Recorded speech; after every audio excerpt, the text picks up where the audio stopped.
শ্বশুরবাড়ি ফিরে গিয়ে রায়ের মুখোমুখি হলো অনির্বাণ। হ্যাঁ বন্ধুরা, ভিডিওতে লাইক দিয়ে দেখতে থাকুন। অনির্বাণ বাড়ি ফিরে আসা মাত্রই অনির্বাণের মা বাবা অনির্বাণকে বলতে থাকে যে এতক্ষণে তোমার ফেরার সময় হলো, সেই কখন থেকে তুমি সকালবেলা বেরিয়ে গেছো, তারপর থেকে তো কারো কোনো খোঁজ খবরও নাও নাই।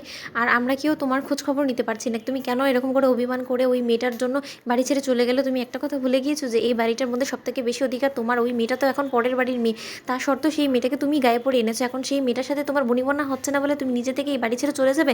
সেটা কি করে মেনে নিয়ে আমরা, বলো তো? মা বাবা হিসেবে তুমি একবার আমাদের কথা ভাববেন। এখন কি সব থেকে বড় প্রাধান্য পাবে সেই মেয়েটাই তোমার জীবনে? তখন কথা বলা মাত্র অনির্বাণ বলতে থাকে যে সেই মেয়েটা আমার জীবনের একটা অতীত হয়ে গিয়েছে মা, সেই মেয়েটাকে নিয়ে আর বর্তমানে আমি কোনো রকম কোনো কথা বলতে চাই না। ওদিকে অনির্বাণের বাবা বলতে থাকে যে এক রাতের মধ্যে এমন কি হয়ে গেল? ওদিকে অনির্বাণ বলতে থাকে যে বাবা, এমন কিছু ঘটেছে সেটা হয়তো বা আমি তোমাদেরকে প্রকাশ করে বলতে পারবো না, কিন্তু তার শর্তে এতটুকু ধরে নিতে পারো যে আমি অনেক বাজেভাবে ঠকে গিয়েছি।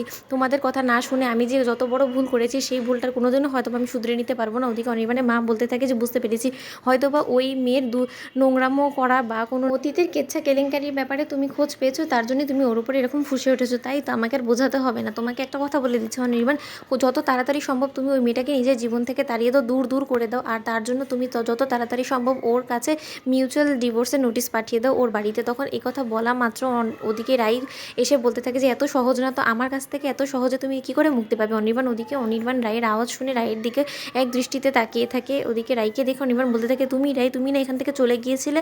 তখন রাই বলতে থাকে হ্যাঁ আমি চলে গিয়েছিলাম ঠিকই, কিন্তু পরে আমি ও বাড়িতে গিয়ে একবার ভেবে দেখলাম যে আমি যেরকম করে চোরের মতন পালিয়ে গেলাম, তাতে অন্তত আর যাই হোক না কেন তুমি আমাকে দোষী সাব্যস্ত করে ফেলেছো। তুমি হয়তো এটাই ভেবেছো যে আমি হয়তো বা ভয়ভ্রান্তি পেয়ে এই বাড়ি থেকে বেরিয়ে গিয়েছি, কিন্তু আসল সত্যটা তো এটা না। আমাকে যদি সত্যিই নিজেকে নির্দোষ প্রমাণিত করতে হয়, তাহলে আমি এই বাড়িতে থেকে আমার নিজের অধিকার ফলিয়ে আমি এই বাড়িতে থেকে নিজেকে নির্দোষ প্রমাণ করব, তারপরে আমি তোমার মুখোমুখি এসে দাঁড়াবো। ওদিকে অনির্বাণ বলতে থাকে যে ও তার মানে তুমি এখন নিজেকে নির্দোষ প্রমাণ করার জন্য একই ছাদের তলে আমার সাথে সংসার করতে যাচ্ছে। একটা কথা আমি তোমাকে খুলে বলে দিচ্ছি রাই, তুমি এখন আমার জীবনে অতীত হয়ে গিয়েছে, আর আমি তোমাকে আর কোনোদিন আমার জীবনে জায়গা দেবো না। ওদিকে রাই বলতে থাকে তুমি আমাকে জায়গা নাই দিতে পারো, সেই সিদ্ধান্তের কথা তো তুমি আমাকে কালকে রাতেই বলে দিয়েছো, কিন্তু তা সত্ত্বেও তোমাকে এখন তো আমার দায় দায়িত্ব নিতেই হবে, কারণ আর যাই হোক না কেন আমাদের লিগালি বিয়ে হয়েছে আর আমি তোমার অফিসিয়ালি এখন স্ত্রী। তখন এই কথা বলা আমার অনির্বাণের মা বলতে থাকে যে কিছুদিনের মধ্যে তুমি এটা এক্স ওয়াইফ হয়ে যাবে, কারণ তোমাকে খুব শীঘ্রই অনির্বাণ ডিভোর্স দিবে। তখন রাই বলতে থাকে যে ডিভোর্স দিবে ঠিক আছে, সে যখন দিবে তখন তার আমি এ বাড়িতে অধিকার ফলাবো না, কিন্তু যত পর্যন্ত আমি ওর বউ হিসেবে বাড়িতে আছি তাহলে ততদিন পর্যন্ত আমাকে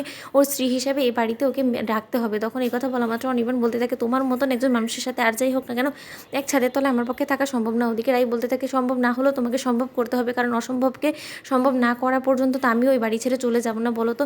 কারণ চোরের মতো লুকিয়ে তারাই যায় যাদের মনে কিনা ভয় থাকে, কিন্তু আমার মনে তো কোনো ভয় নেই। আমি জানি যে আমি নির্দোষ, আমি এরকম নোংরা কাজের সাথে নিজেকে যুক্ত করিনি।